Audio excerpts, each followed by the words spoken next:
Hi, this is Christina, and welcome to Huntington's Disease and Me. In this podcast, I will go over some Huntington's disease topics, as well as talk a little bit about my story. And sometimes I'll do it once a week, and sometimes I'll do it twice a week. It just kind of Huntington's disease is a condition that leads to the progressive degeneration of nerve cells in the brain that affects movement, cognitive function, and emotions. There is treatments that can help the side effects, but there's no cure. And it's rare, fewer than 200,000 cases per year in the U.S. It's also a genetic disorder.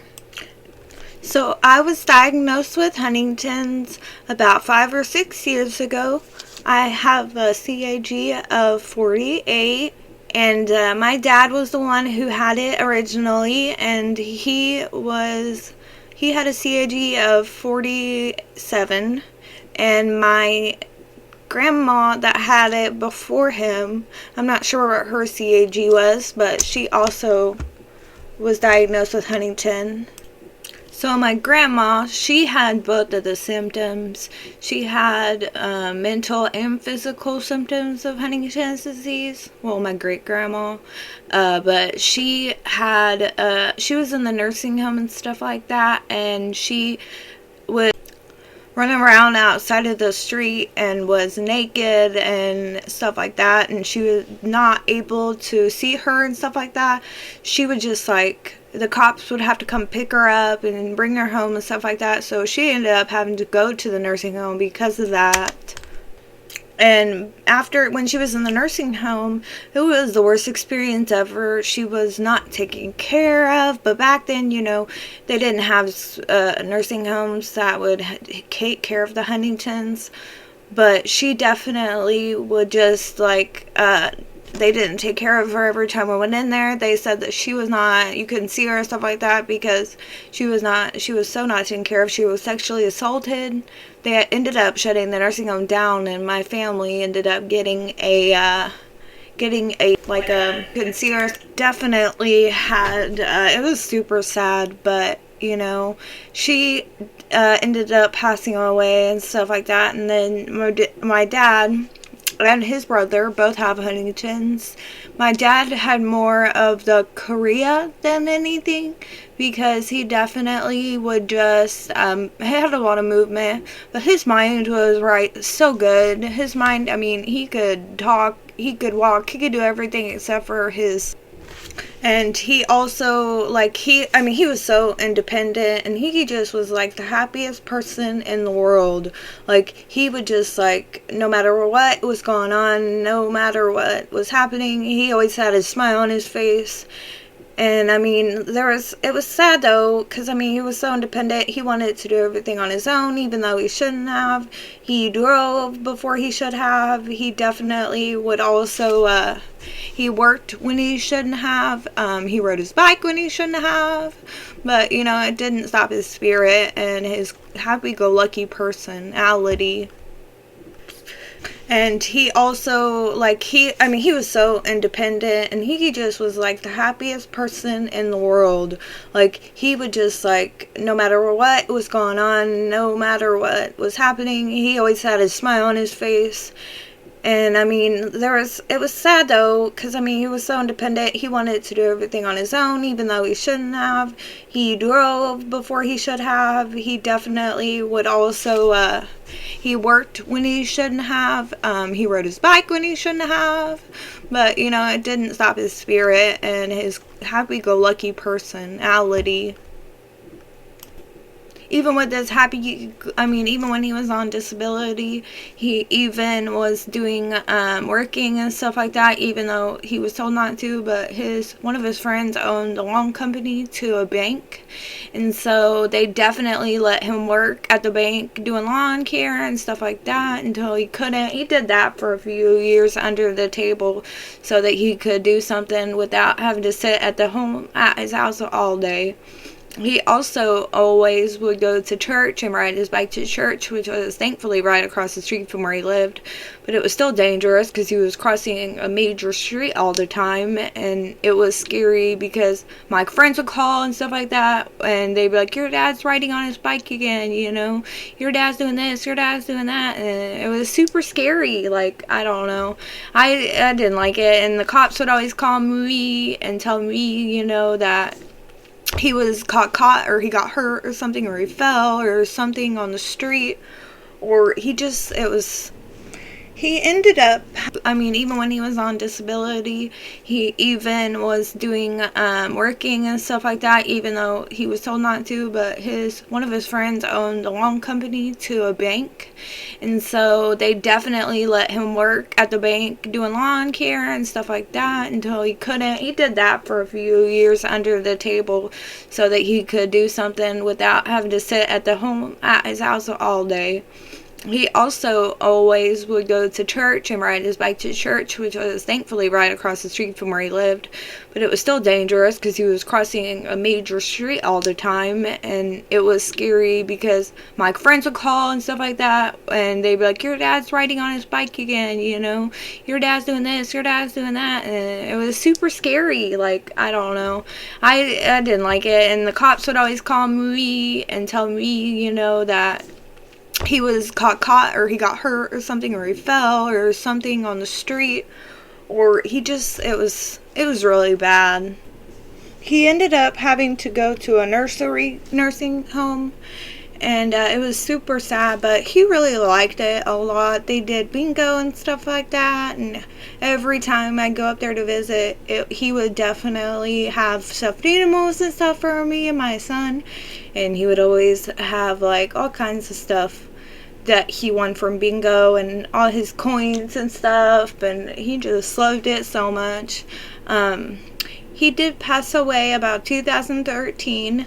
It was kind of sweet. The last time we saw him, like, we always went and visited, like, randomly. Like, I would visit, and then my aunt would visit. We never ever visited, like, all together.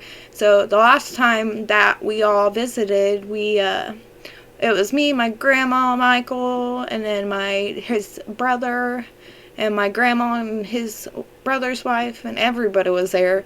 And then he passed away a couple weeks later, and they said that his last words were, I'm ready to go home.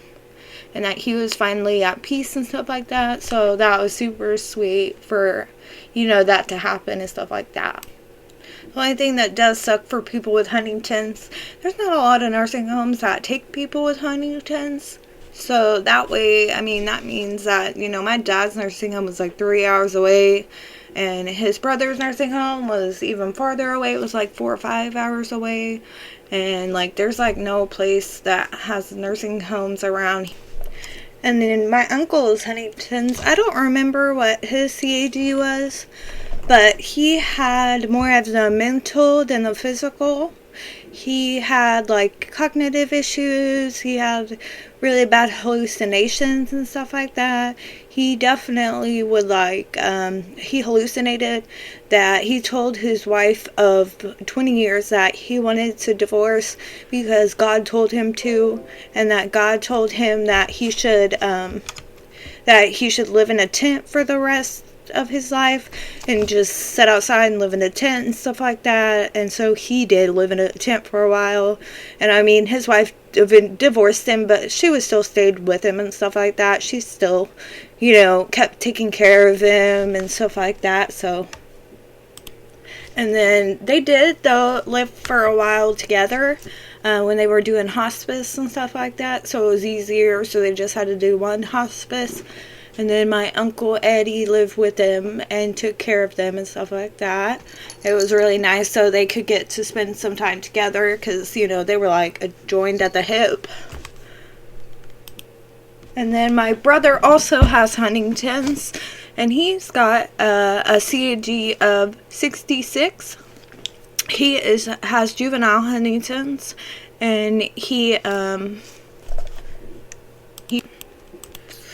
has a lot of different like choking, and he also has where he can't really walk, he falls all the time, and his symptoms started when he was about 16, but he wasn't actually diagnosed until he was like 19 or 20. We got diagnosed at the same time. And then he also, he's got really bad speech and stuff like that. It's very hard to understand what he's saying and stuff like that. But he plays video games, and the doctor even said that they think that because he plays video games and he spends so much his time concentrating and stuff like that, that his isn't so bad as it usually is, because it could be a lot worse. He said he is on some has where he can't really walk, he falls all the time, and his symptoms started when he was about 16, but he wasn't actually diagnosed until he was like 19 or 20. We got diagnosed at the same time. And then he also, he's got really bad speech and stuff like that. It's very hard to understand what he's saying and stuff like that. But he plays video games, and the doctor even said that they think that because he plays video games and he spends so much his time concentrating and stuff like that, that his isn't so bad as it usually is, because it could be a lot worse. He said he is on some medicine, and he is going to start physical therapy pretty soon for his choking and stuff like that.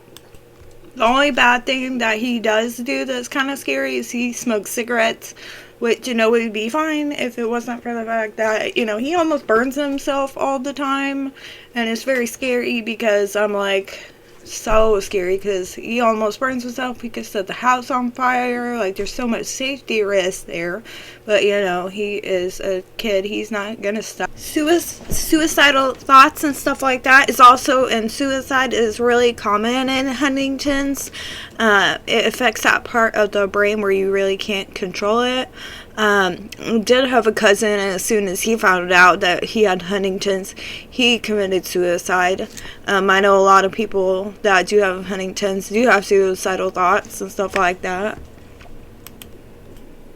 Some of the symptoms that are with Huntington's is chorea, which is involuntary jerking or writhing movements, tremors, rigidity or contracture of muscles, slow or abnormal eye movements, impaired gait, posture, balance, difficulty with speech and or swallowing, cognitive disorders, problems with organizing, prioritizing, or retaining tasks, getting stuck on thoughts, behaviors, or actions, lack of control over impulses, being unaware of one's own behaviors, inability to process thoughts, difficulty in learning new information and finding the words for it, and also depression or mania, irritability, social withdrawal, insomnia, fatigue tendencies, and apathy.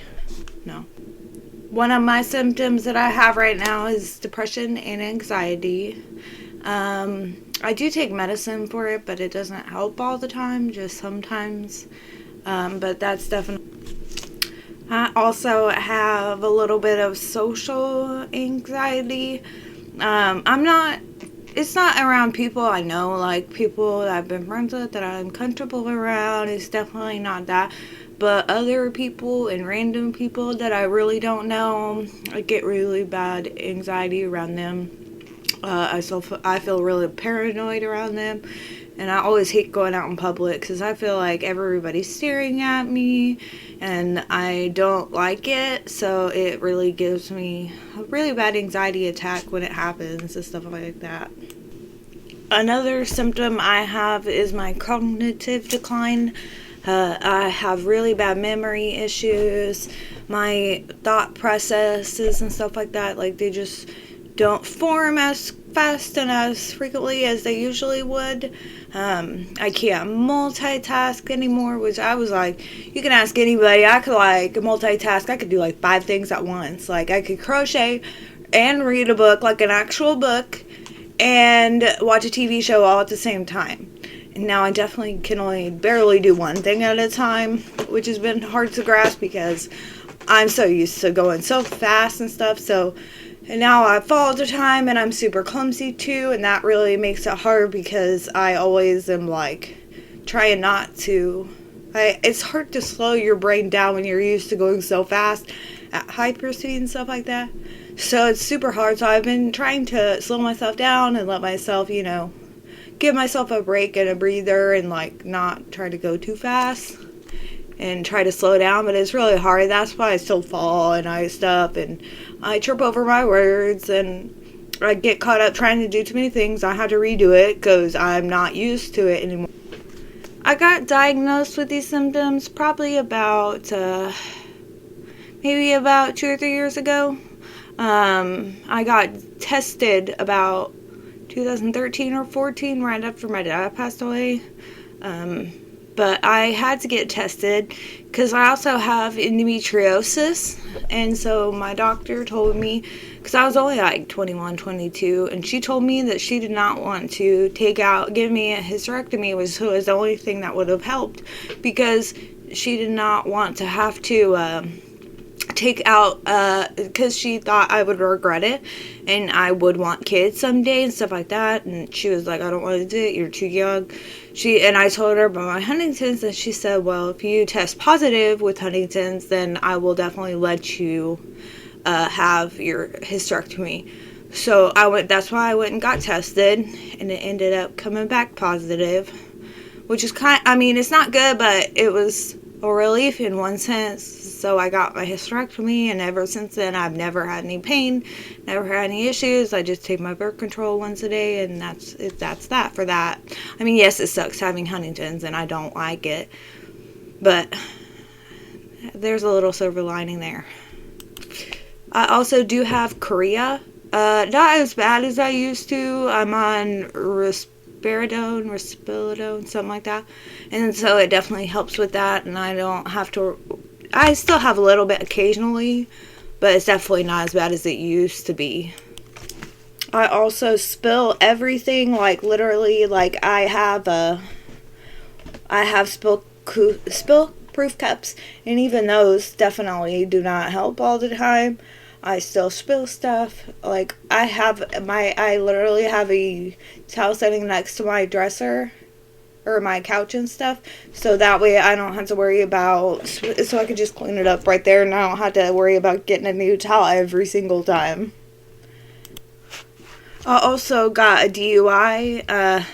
Definitely sucked really bad because I did not have that much to drink. I had one drink, and it was like hours earlier, and I still had a DUI. Like, he said, the cop pulled me over, but we live in a super small town. Like, the cops think they're, like, above everybody else. So I just don't think that they really understood that it wasn't my fault, I told them I had Huntingtons and stuff like that. They're like, you're just doing it for attention. You're just saying that. I don't believe you, blah, blah, blah, blah, blah. So they definitely took me to jail and everything. Like, I went to the drunk take and everything. They were like, you failed the street test, but I can't even pass the street test completely sober on a good day, because I literally I've got penguin feet, so I walked my feet to the side and stuff like that, and definitely, so I couldn't walk a straight line even if I was totally sober. So I think that those DUI stuff is a little bit outdated, for sure. I think that they can definitely update the way they do stuff like that. And the ABC's backwards. I can't say that. I can barely say them forwards half the time because I can't remember them. Another symptom I have is my addiction. I definitely am addicted to everything. Like clothes. I'm super addicted to clothes for a while. Every little thing that I get interested in a little bit. Like, I just go overboard buying everything. And like the clothes, whenever I was working, I used to work at an apartment store, and they gave me a credit card, and I definitely maxed out that whole credit card trying to say that, and I did not tell my wife because I did not want her to know. I mean, she wasn't that mad when she found out. She was just like, okay, no more shopping, no more credit cards. So it was crazy. I used to be super addicted to nicotine. I mean, I am still. I only vape though. The cigarettes got so bad because literally I would burn myself. I'd burn holes in my clothes. Like, it was just not worth it, and I did not want to risk myself any greater, so I definitely started vaping, and it's been a lot better. It's a lot least healthier and safer for me. I'm also super fidgety. I can't help it. Like, I don't know what's wrong with it, but, like, I definitely cannot stay still. Especially if I'm at a doctor's office or something. I don't know if I'm nervous or what, but I get extra fidgety. And when people are around and stuff like that. I also have super bad, irritability sometimes. I definitely can get super irritated and super, like, it's bad. Some days I'm fine and I am good, but, like, the little tiniest little thing could go wrong in my day and it just puts me in the worst mood and makes me super, like, irritated and agitated, and I am on some medication for the aggression part of it, which is good because I used to get, like, really bad aggressive. Like, I mean, I scream and yell for no reason, and just, it was bad. So I'm not so aggressive anymore, but I definitely still get irritated at people for the stupidest things. I really also have issues with choking and stuff like that. I definitely choke on everything. Water, spit, food, anything. Like, and it scares me sometimes. I definitely need to go to the doctor for physical therapy for swallow. Last time I tried to do it, it was way too expensive. And so, but I have Medicaid now, so hopefully they can, or Medicare, whatever. So hopefully they can take care of that and help me get that back to normal and give me some ideas and tips and stuff. I mean, I already do everything that says I should do, and I Google it and stuff like that. And people say stuff in the groups and stuff like that. So I definitely do all that stuff. Michelle also says that I have a lack of awareness, my wife, and I don't realize what I'm doing or thinking or saying or anything. She'll, like, respond to me or say something, and I'm like, I did not just do that. I just have no idea that I actually said or did it or whatever, so I don't really notice it, but she'll say something, and I'm like, huh, I had no idea, so that's kind of crazy. So this is it for the first episode. I will be back either later this week or the next week, and I will be doing my personal journey and kind of like what I do to fight back for Huntingtons and more awareness on Huntingtons and stuff like that. And then I will definitely be interviewing people, and I will be chatting with some friends and stuff like that. And so look forward to it. I'm going to try to do 20 to 30 minute episodes a week, one a week maybe. It just kind of depends on what's going on that week and how I feel and stuff like that. But I hope everybody has a great day, and Huntington sucks. Or only one of them.